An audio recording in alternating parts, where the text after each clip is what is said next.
Magandang gabi po sa ating lahat, mga kababayan.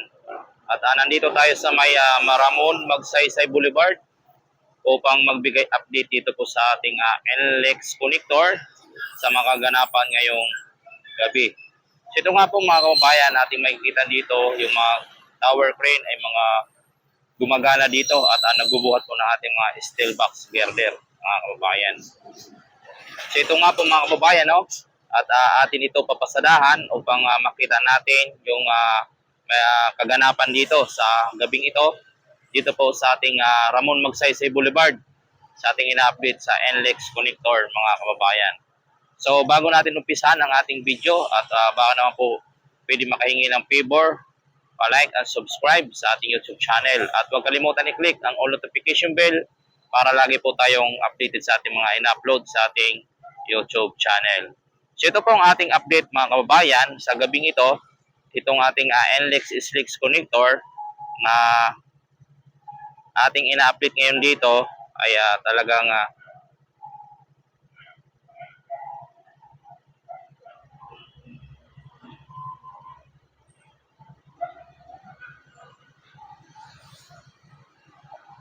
ina-update natin dito ngayong gabi mga kababayan ang mga kaganapan.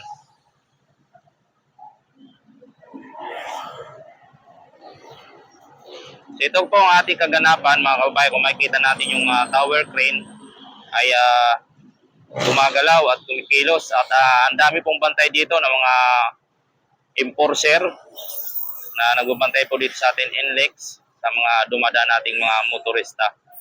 So ito nga po mga kababayan, no? At bago natin pasadahan at huwag kalimutan natin i-subscribe ang ating YouTube channel. So tara, let's go mga kababayan.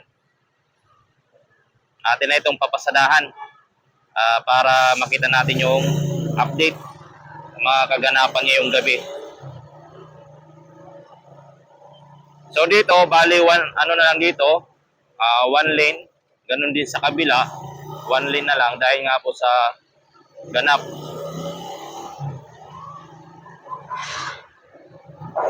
At hinarangan nila dito. Wala na yung steel box girder dito na isa na mahaba. At naikabit na siguro nila kahapon ng gabi.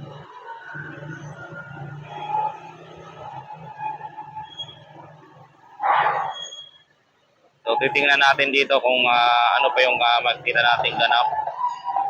At ito nga po yung anin natin ngayong gabi, mga kababayan. So dito, may bubuhatin silang isang steel box girder siguro. Ito. At nandito yung ating transporter na mga truck. Ito nga. Yan. Ito yung kaganapan ngayon mga kababayan. Ito yung steel box girder na bubuhatin nila na isa. Yan on, haba, ang laki mga kababayan. Ito yung transporter, dalawa. At ito yung pantali nila, ang haba oh. Ang haba ng pantali nila mga kababayan. At dalawang tower crane na magbubuhat na malalaki. At yan na po nakabit oh. Dalawa na po.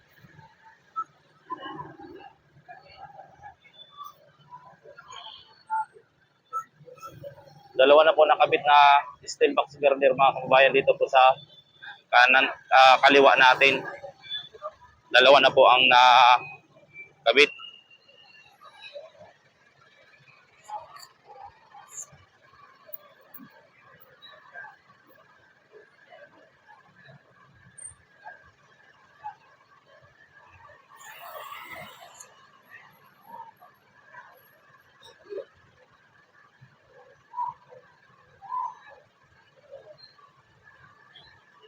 So, nagagawa na po sila dito. Subukan natin umikot sa kabila. Iikot tayo pa kaliwa para makita natin yung kabila. U-turn tayo.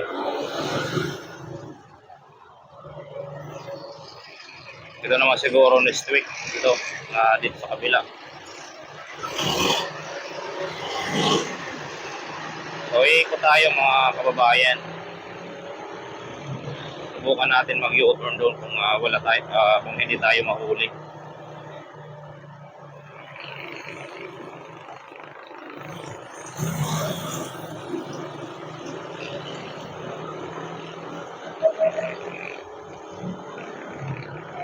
Update muna tayo. Pupunta tayo ng kabila, mga kababayan.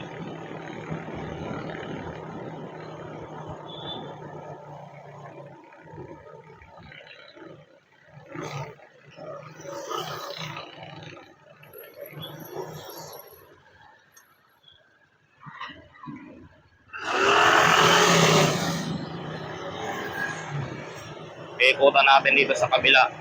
Nandito na tayo sa westbound. At titingnan natin yung nailatag nila kahapon ng gabi na dalawang steel box girder, mga kababayan. So nandito na tayo sa may ano po ng Ultura Market. So ito nga po, mga kababayan, ano, ang dalawa na steel box girder na nakabit nila. Ito. So gigilid muna tayo saglit at titingnan natin. So yan na po, mga kababayan, no? Dalawang steel box girder ng nakabit nila dito po sa kanan. So dalawa pa po ang ikakabit nila ngayong gabi, siguro kaya yung dalawa. So tapos na itong kabila. So bukas siguro ng gabi, ano na ba bukas? 8 ng gabi. So doon naman sa kabila, apat din yan na steel box girder na pagpapatungan nila yun, no? Kung makikita natin, mga kababayan. Ayan.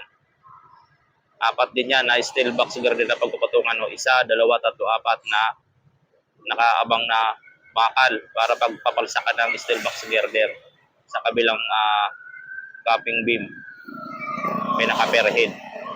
So dito, dalawa na nakabit.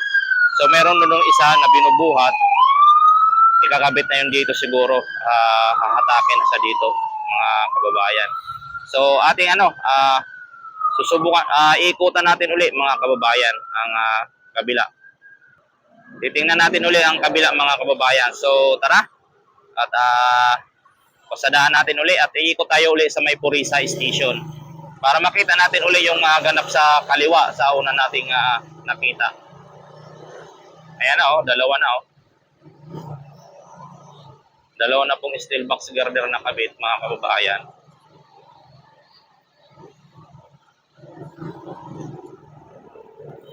Ito po yung, mga kababayan, yung off-ramp niya.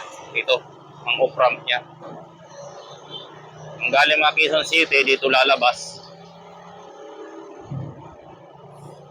Tapos dito, mga kababayan, at may isang steel box girder pa dito na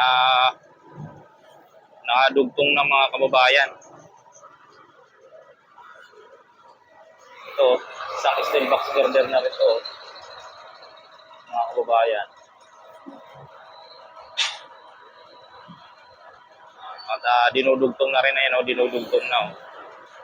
Sa may pag-ano po ng mga bolt, inaano po ng tower crane para dumikit yung dugtungan niya, mga kababayan. Yan po ang ating update dito, mga kababayan, sa ating NLEX Explorator Ramon Magsaysay Boulevard. So iikot tayo dito sa kabila muli, mga kababayan. So tara.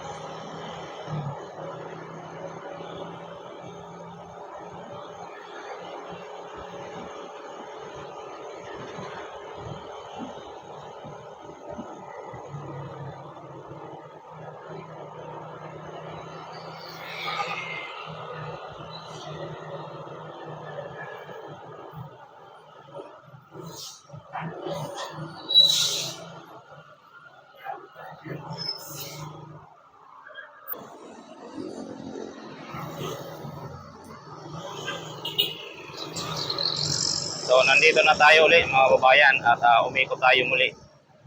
May ano pa dito, disgrasya.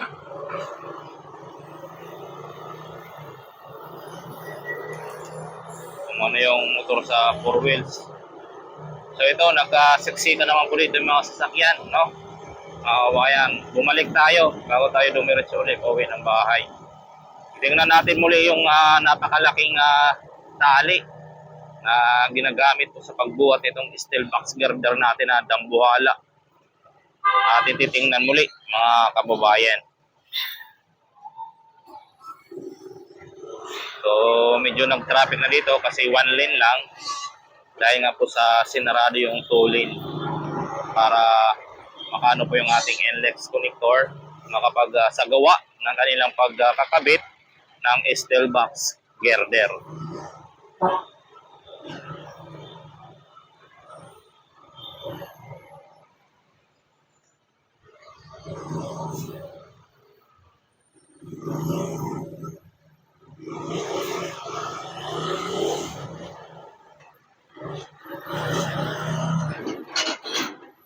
Dito tayo sa tabi para makita talaga natin yung ganap.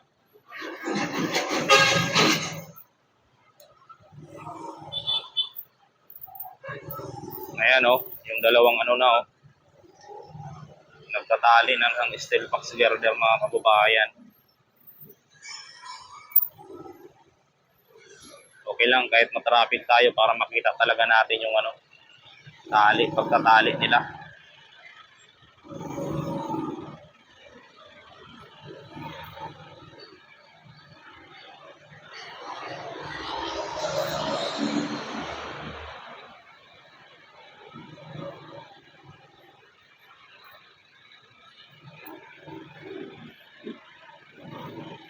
Kaya mga kababayan, mga tali lalaki. Ano pa siya, hindi lang talaga siya bastang-basta natali mga kababayan. Ito ay talagang natali. Ang tawag nito, matibay na parang tila. Ayan grabe. Ang haba. Tapos ang isa nakatali ng mga kababayan. Yan steel box girder na bubuhatin Grabe, ang laki. Laki niyan mga kababayan. Ito na nakatali na yung isa Tingnan nyo naman yung tali. Laki. Mga kababayan. So yan lang po ang ating update mga kababayan dito po sa ating NLEX connector na ating nadatnan ngayong gabi sa pagtatali po ng steel box girder upang isalpak sa pangatlong linya ng ating pinaka-per head mga kababayan. So ayan lang po, magandang gabi po sa inyong lahat. Oras na po siguro natin ay mga alas 12 na ng gabi. So umaga na yan. So maraming salamat and God bless po sa ating lahat at advance Merry Christmas po sa ating lahat.